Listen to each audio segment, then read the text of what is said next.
This is the Voices of Life podcast. Today's episode is part of our Did You Know series, where we uncover the stories behind America's constitutional history. In this episode, we explore the Equal Rights Amendment, a proposal debated for more than a century. From Seneca Falls in 1848 to Congress in 1972, and into the modern day. A journey of hope, conflict, and unfinished questions. And guiding us through this remarkable story is your host, Pastor David. Thank you for joining us today on the Voices of Life, a ministry of the Church for Life. I'm Pastor David. Did you know that one of the most enduring constitutional debates in American history began nearly 2 centuries ago and still hasn't been resolved? Today on Voices of Life, we explore the long, winding, and often surprising journey of the Equal Rights Amendment, a proposal that has shaped generations of activism, political conflict, and constitutional interpretation. It was a dream born in 1848.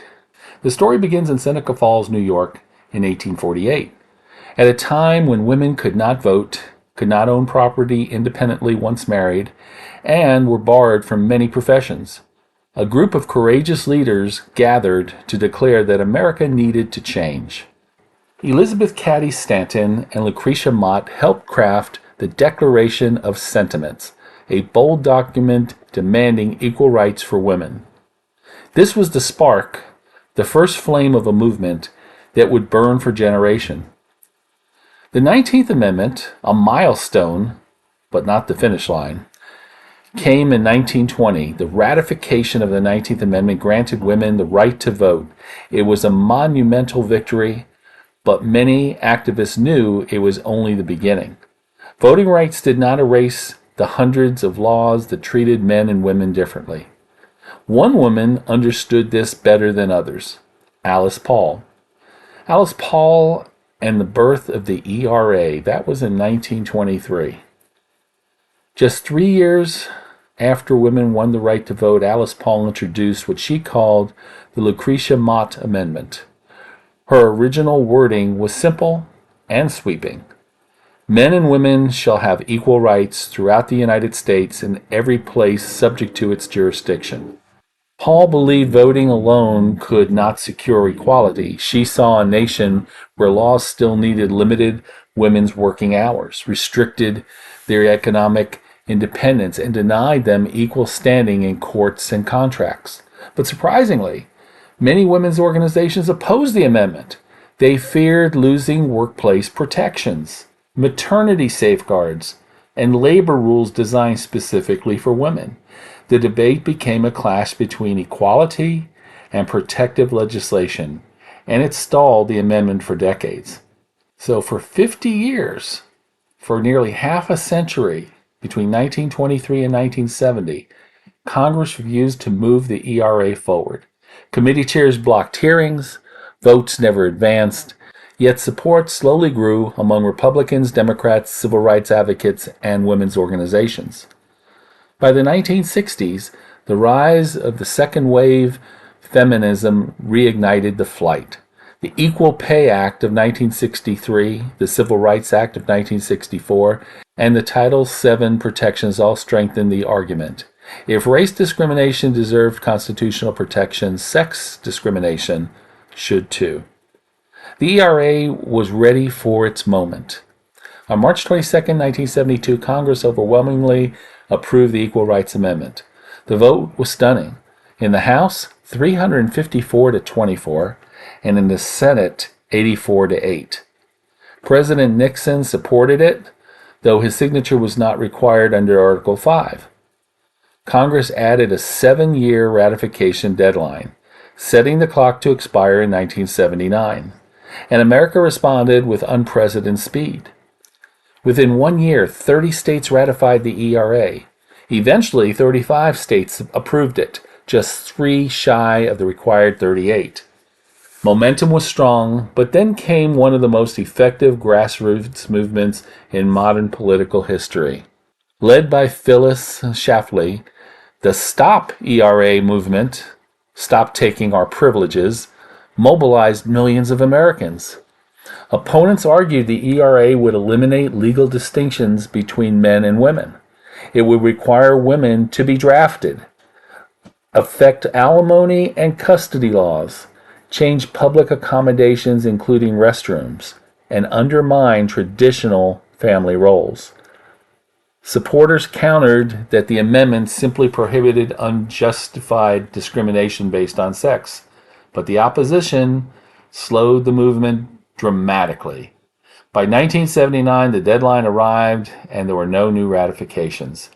Congress took action. They extended it 3 more years until 1982. Still, no additional states ratified it. The ERA expired. And that is according to Congress, and within the constitutional guidelines, it means it's a dead amendment. 5 states attempted to rescind their ratifications: Nebraska, Tennessee, Idaho, Kentucky, and South Dakota. And we spoke about this previously. Whether rescissions are constitutionally valid still remains unsolved. Congress has never recognized them, and the Supreme Court has never ruled on them. After 1982, most scholars declared the ERA dead. But history had one more twist. The revival came in 2017. A new wave of activism emerged. Nevada woke up and decided to ratify the amendment in 2017. Illinois followed them in 2018, and Virginia finally ratified it in 2020. Supporters claim Virginia was the 38th state completing the amendment. Opponents argue, the deadline has long since expired. Federal courts largely avoided the constitutional questions, often dismissing cases on procedural grounds. The archivists declined to certify the amendment, citing a Department of Justice opinion that the deadline had passed. Congress introduced bills to remove the deadline retroactively or restart the process, but none have passed. So where things stand today, 38 states have ratified it at some point. 5 states have attempted to a rescission. The ERA has not been certified. The federal government does not recognize the 28th Amendment, and the legal status remains unresolved. The Supreme Court has never ruled directly on ERA's validity. The debate continues in Congress, in courts, in scholarship, and in public life. Why it still matters? Well, supporters say the ERA would place sex equality explicitly in the Constitution. It strengthens the scrutiny of sex-based discrimination. It provides a stable foundation for equal treatment in employment, education, and law. It protects the rights regardless of shifting political winds. The opponents argue that it could shift authority from the legislature to the courts, affect laws distinguishing men and women, duplicate protections already provided by statute or court rulings. So the practical impact would depend entirely on how courts interpreted it. So did you know that America has spent more than a century debating an amendment that still sits in constitutional limbo? An amendment born in the age of abolitionists, revived in the era of modern feminism, reawakened in the 21st century, and still waiting for the nation to decide its fate. This is Voices of Life, where history lives, faith leads, and truth endures. I'm Pastor David. Thank you for joining us. We'll see you next time. Thank you for joining us on the Voices of Life podcast. Another step in understanding our nation's past and the debates that still shape our future. The Equal Rights Amendment remains unresolved, but its history reminds us that the pursuit of equality is never simple and never finished. Stay connected with Voices of Life as we continue exploring America's story through faith, truth, and reflection. Until next time, may God bless you, and may God bless the United States of America.